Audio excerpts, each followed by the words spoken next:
नमस्कार। चारों तरफ भक्ति, एक नई ऊर्जा, एक पॉजिटिविटी।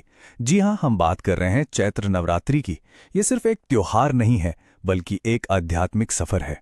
पर सवाल ये है कि इन 9 पवित्र रातों की असली शक्ति क्या है?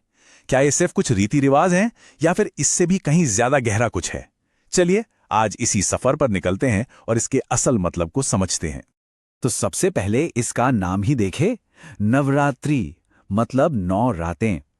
ये त्योहार ना दो बहुत खास वजहों से मनाया जाता है। एक तो ये कि बुराई पर अच्छाई की जीत का जश्न है, और दूसरा ये हिंदू नववर्ष की शुरुआत का भी प्रतीक है। अब इस त्योहार की जड़ में, इसके दिल में एक बहुत बड़ी कहानी छिपी है।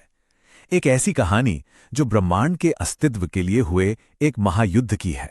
आइए नवरात्रि की उस मूल कथा में चलते हैं। तो कहानी की शुरुआत होती है एक असुर से। नाम था महिषासुर। इसने ना बहुत ही कठोर तपस्या की और ब्रह्मा जी से एक ऐसा वरदान हासिल कर लिया जिसने उसे, आप कह सकते हैं कि लगभग अजेय बना दिया। और जब किसी को इतनी शक्ति मिल जाए तो क्या होता है? वही हुआ। शक्ति के नशे में चूर उसने देवताओं को हराया, स्वर्ग पर कब्जा कर लिया। मतलब पूरे ब्रह्मांड का जो संतुलन था उसे तहस नहस कर दिया।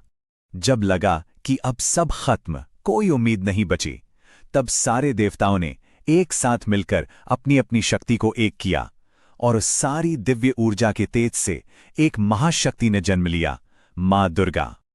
और इसके बाद जो युद्ध हुआ वो कोई साधारण युद्ध नहीं था। मां दुर्गा और महिषासुर के बीच पूरे 9 दिनों तक, हाँ, पूरे 9 दिनों तक एक भयंकर लड़ाई चली। तो अब हम समझ सकते हैं कि ये 9 रातों का महत्व कहां से आया। और फिर आखिरकार 10वें दिन मां दुर्गा ने महिषासुर का वध किया। देखिए, ये सिर्फ एक असुर की हार नहीं थी। ये प्रतीक है बुराई पर अच्छाई की जीत का, अंधकार पर प्रकाश की जीत का, और अधर्म पर धर्म की जीत का। और नवरात्रि का असली जश्न इसी जीत का है। तो ये तो थी वो महान कथा। पर इन 9 दिनों की पूजा के पीछे एक बहुत गहरा फलसफा, एक दार्शनिक रहस्य भी है। चलिए अब त्योहार के इस आध्यात्मिक दिल को समझने की कोशिश करते हैं। ये जो 9 दिन है ना, इन्हें 3-3 दिन के 3 हिस्सों में बांटा गया है। बड़ा दिलचस्प है ये। पहले 3 दिन हम पूछते हैं मां दुर्गा को, जो हमें शक्ति देती हैं हमारे अंदर की बुराइयों से लड़ने की। फिर अगले 3 दिन हैं मां लक्ष्मी के लिए, जो हमें समृद्धि देती हैं। और आखिरी के 3 दिन वो हैं ज्ञान और विवेक की देवी मां सरस्वती के लिए। आप जरा सोचिए, ये बनावट हमें जिंदगी का कितना बड़ा सबक सिखाती है। एक अच्छी पूरी जिंदगी के लिए क्या चाहिए? शक्ति, समृद्धि और ज्ञान, और इन तीनों का बैलेंस, है ना? सोच कर देखिए, अगर सिर्फ शक्ति हो, ज्ञान ना हो तो वो विनाश कर सकती है। अगर सिर्फ दौलत हो, शक्ति ना हो तो वो सुरक्षित नहीं। और अगर सिर्फ ज्ञान हो पर उसे इस्तेमाल करने के साधन ना हो तो वो भी अधूरा है। नवरात्रि हमें इसी संतुलन को साधने के लिए प्रेरित करती है। तो अब तक हमने समझा कि ये त्योहार क्यों मनाया जाता है। अब सवाल आता है, कैसे? भक्ति से किस तरह से मनाते हैं? वो कौन से खास रीति रिवाज हैं जो इस भक्ति के रास्ते को और भी सुंदर बनाते हैं? हर दिन देवी के एक खास रूप को समर्पित होता है। पहले दिन मां शैलपुत्री से ये आध्यात्मिक यात्रा शुरू होती है, और यह सिलसिला 9वें दिन मां सिद्धिदात्री पर जाकर पूरा होता है। हर रूप की अपनी शक्ति है, अपना आशीर्वाद है, जो इन 9 दिनों की साधना को और भी गहरा बना देता है।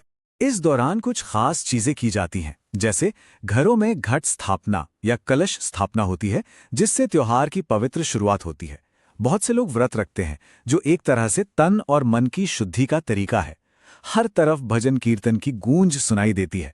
और हाँ, आखिर में होता है कन्या पूजन, जिसमें छोटी छोटी बच्चियों को देवी का रूप मानकर पूजा जाता है। चलिए अब बात करते हैं इस त्योहार के समापन की, इसके सबसे बड़े संदेश की, जो इन सारी बातों को एक धागे में पिरोता है। और वो संदेश है धर्म की विजय। तो देखिए, नवरात्रि का 9वां दिन किस चीज का प्रतीक है? हमारे अंदर के महिषासुर पर जीत का, हमारे असंतुलन पर विजय का। और क्या कमाल का संयोग है कि चैत्र नवरात्रि का आखिरी दिन रामनवमी के रूप में मनाया जाता है, यानी भगवान राम का जन्मदिन, जो खुद धर्म, सत्य और मर्यादा के सबसे बड़े प्रतीक हैं। तो ये त्योहार धर्म की एक शानदार जीत के साथ खत्म होता है। तो कुल मिलाकर बात यह है कि चैत्र नवरात्रि सिर्फ एक त्योहार नहीं है, ये असल में खुद को अंदर से साफ करने की एक यात्रा है। एक मौका है सारी नेगेटिविटी को हटाकर अपने अंदर पॉजिटिव एनर्जी भरने का। और ये त्योहार हमें एक गहरे सवाल के साथ छोड़ जाता है कि हम सब अपनी अपनी जिंदगी में अपने अंदर के राक्षसों से कैसे लड़ते हैं, ताकि हम भी संतुलन पा सकें और धर्म के रास्ते पर चल सकें।